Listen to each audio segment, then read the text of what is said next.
பெண்கள் குறித்து இழிவாக கருத்து தெரிவித்த விவகாரத்தில் அமைச்சர் பொன்முடி மன்னிப்பு கோரியுள்ளார்.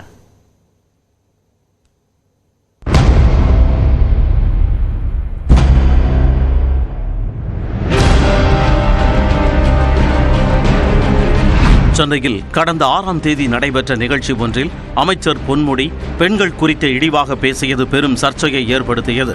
அமைச்சர் பொன்முடியின் கருத்திற்கு சமூக ஊடகங்களில் கடும் கண்டனங்கள் எழுந்தன.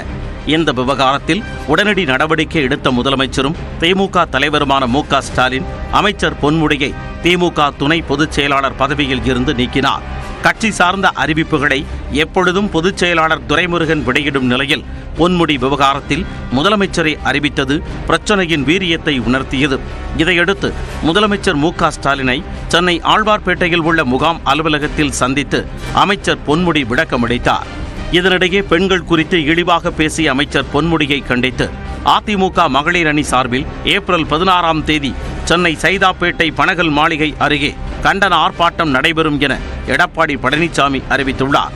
இதுகுறித்து எடப்பாடி பழனிசாமி வெளியிட்ட அறிக்கையில் அமைச்சர் பொன்முடி பெண்களை கொச்சைப்படுத்தி பேசியுள்ளதாகவும் வக்கிரத்தின் உச்சிக்கே சென்ற அமைச்சர் பொன்முடி பேசியிருப்பதாகவும் உயர்கல்வித்துறை அமைச்சராக இருந்த பொன்முடியின் பேச்சு தமிழ்நாட்டு பெண்களின் மனதை புண்படுத்தி உள்ளதாகவும் குறிப்பிட்டுள்ளார். இதனிடையே மதுரையில் நடைபெற்ற நிகழ்ச்சியில் கலந்து கொண்டு பேசிய ஆளுநர் ஆர்.என். ரவி அரசு துறையைச் சேர்ந்த ஒருவர் பெண்களை கொச்சைப்படுத்தும் வகையிலும் தரக்குறைவாக பேசியுள்ளதாக அமைச்சர் பொன்முடி குறித்து சூசகமாக தெரிவித்துள்ளார். The devotees of Lord Shiva and Lord Vishnu in such an abusive language from a public platform is highly condemned. இந்நிலையில் தனது பேச்சிற்கு அமைச்சர் பொன்முடி மன்னிப்பு கோரியுள்ளார். இது தொடர்பாக பொன்முடி வெளியிட்டுள்ள அறிக்கையில் தந்தை பெரியார் திராவிடர் கழகம் நடத்திய ஒரு உள்ளரங்க கூட்டத்தில் தவறான சொற்களை பயன்படுத்தி பேசியதற்கு மனப்பூர்வமாக மன்னிப்பு கேட்டுக்கொள்வதாக தெரிவித்துள்ளார்.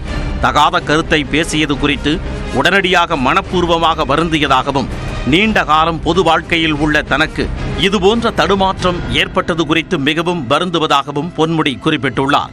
பலரின் மனதை புண்படுத்தும் வகையிலும் தலைகுனிவு ஏற்படும் வகையிலும் தனது பேச்சு அமைந்துவிட்டதற்காக வருந்துவதாகவும் மனம் புண்பட்ட அனைவரிடம் தனது பேச்சுக்கு மீண்டும் மீண்டும் மன்னிப்பு கேட்டுக்கொள்வதாகவும் அமைச்சர் பொன்முடி தெரிவித்துள்ளார்.